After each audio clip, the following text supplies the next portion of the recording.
Alright, well, I am going to give up on this for a bit.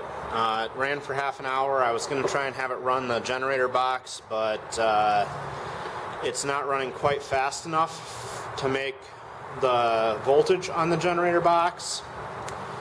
And I still have some mysterious carb issue. When I was putting the fuel line on today, I discovered that the banjo fitting on for the fuel nipple rotates.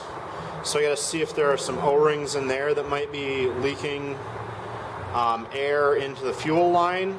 That could explain why I don't get any throttle response from this and have to adjust it at each throttle setting. That could also explain why at full open there's absolutely no adjustment I can make to get enough fuel into the engine. So I guess we'll look at that next, but for now we'll be done with the T26 today, and since I have the generator box out, I will get out the ET8 and we'll do some other stuff with the generator box.